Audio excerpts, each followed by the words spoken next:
So ayan mga kadrama-rama, alam ko pong inaabangan niyo po no, yung next na mangyayari po dito sa Abot Kamay ng Pangarap, dahil alam naman po natin na sobrang nakakatins na nga po no, at saka nakaka-excite at saka nakakakilig din po ngayon talaga yung pinapakita ngayon talaga ni Director no dito sa Abot Kamay ng Pangarap, dahil alam naman po natin na may mga panibagong karakter na naman ngayon na pumasok no. Andyan si Herlin at saka yung kaibigan niya no, doon sana naman sa Apex. Hindi ko alam kung ano na naman yung magiging role nila, hindi ko alam kung ano yung role na ibibigay na naman ni Director no sa kanila. At alam naman po natin mga kadrama ngayon no, na talagang dahil nga po doon sa pagkalabas nga po ni Moira no, gusto niyang mag-treat down niya itong si Zoe, lumabas daw sila, mag-enjoy daw sila bilang pasasalamat sa paglabas niya doon sa kulungan. Pero itong si Zoe umayaw nga po talaga rito sa kanyang mom, dahil nga po sa nag-text nga po itong si Dax. Talagang sa pagtingin lang niya sa text ni Dax, talagang parang kinilig itong si Zoe no.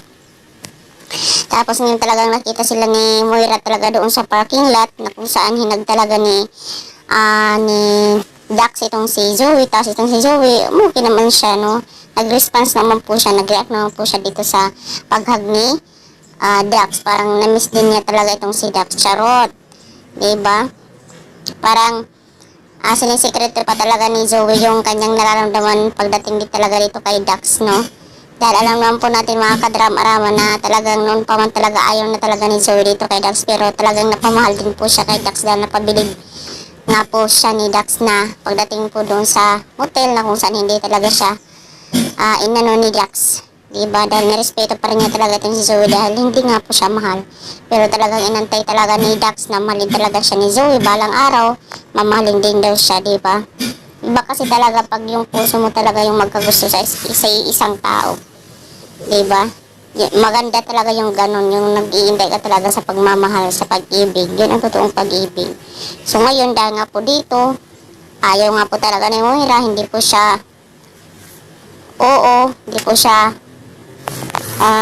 umuki po sa relasyon po talaga nila. So yung nangyari ay talaga namang alam naman po natin si Moira kung ano yung pwedeng ipagawa no dito talaga kay Dax. At talagang itong si Dax talaga possible madisgrasya po siya dahil sa kagagawan nga po talaga ni Moira. So itong si Zoe naman, dahil alam naman niya na wala siyang ibang kalabang kundi yung mami niya, dahil siya yung hindi talaga tutol sa pagmamahalan nilang dalawa. Talagang sasabihin ni Zoe na, ma'am, di kita mapapatawad sa ginawa mo sa boyfriend ko, diba?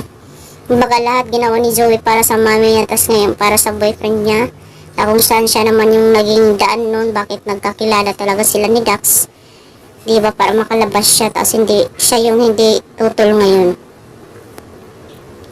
So napakasakit po talaga yung para kay Zoe. Sana nga po talaga hindi na tumutol itong si Moira sa pagmamahalan nilang dalawa. Hindi naman ibig sabihin na kriminal itong si Dax, kriminal na din yung buong pagkatao niya, diba? Lahat naman pwedeng magbago. So yun lang po mga kadrama. Maraming salamat again sa inyong panonood. Huwag niyo pong kalimutan na i-like, i-share, at subscribe yung aking channel. Bye!